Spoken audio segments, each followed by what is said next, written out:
There's an assumption when someone's nonverbal, you know, when they don't talk, that they don't understand. And we know that's not true.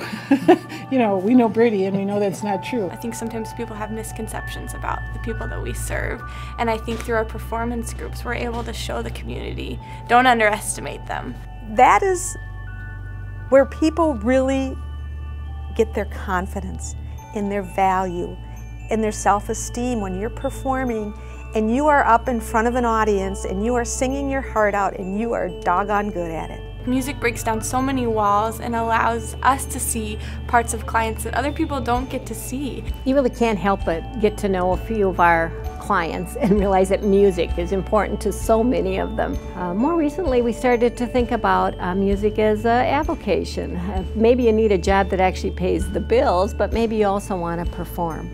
And so we've started some partnerships, and one of the ones that I think is the most amazing is with the McNally School of Music, where Andy and John started as work study students, helping us with start a band. A rock band of all comprising individuals with different sorts of developmental disabilities.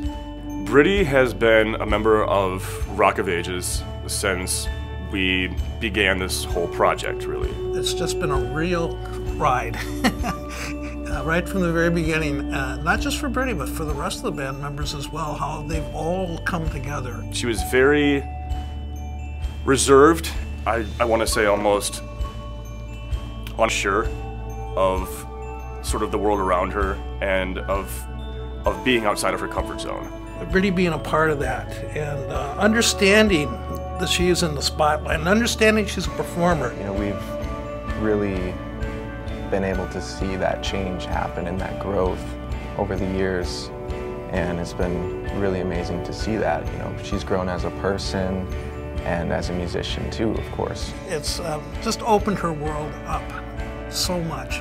It's more about the journey that it takes to get to a performance rather than just the performance. When we talk about our performing groups, it's about the goals that they meet along the way. It's about the self-confidence that they've built. It's about the friendships and that feeling or that sense of being a part of something that's much larger than themselves.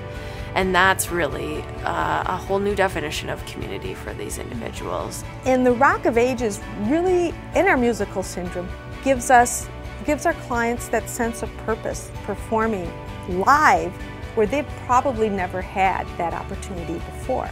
We also have choirs at our Bloomington locations, at our Eagan location, as well as our Brooklyn Park locations. Ready? You got a friend in me. I think the choir made Mona find a joy in her life that had kind of been missing on it.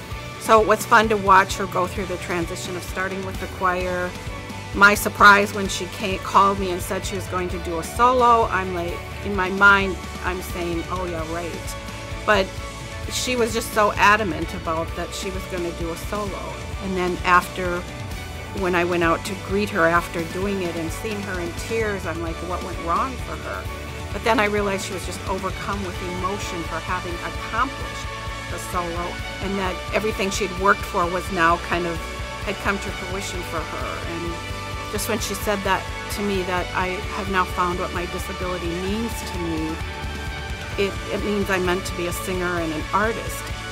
We're giving clients here at LifeWorks the opportunity to not only find employment, but also reach those needs that they have as a social and emotional being that everyone has. And I don't want to forget about our AT band. That's our assistive technology band. They use assistive technology, or they use switches, or other devices that can speak for the person because they can't speak for themselves. I mean, they're using their Dynavoxes to create music, which was a whole new concept for me. I mean, when you think of music, you think guitars and drums, et cetera, et cetera.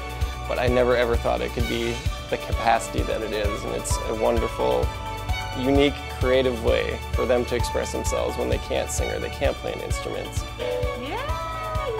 It's another avenue for them to tap into that side of of the whole person, the person-centered care that we're trying to do here at LifeWorks. They're getting to exercise a completely different set of skills in the musical framework that we're providing for them.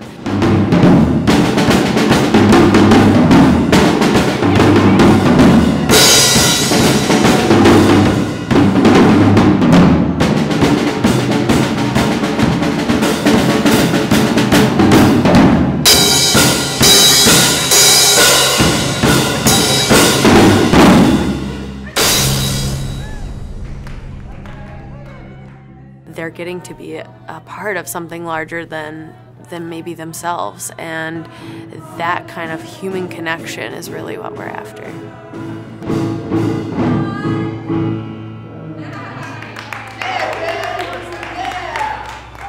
It goes back to being heard and being listened to and being connected.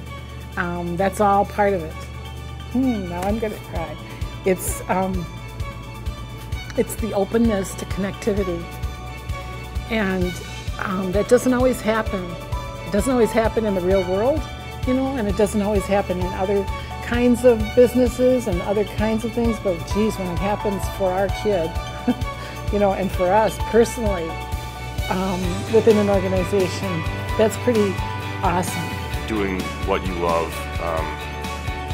make on somebody's life, you know. It's pretty beautiful, I think, you know, and really speaks to the human spirit. Rock of Ages has made our little rock star into a true rock star in so many ways.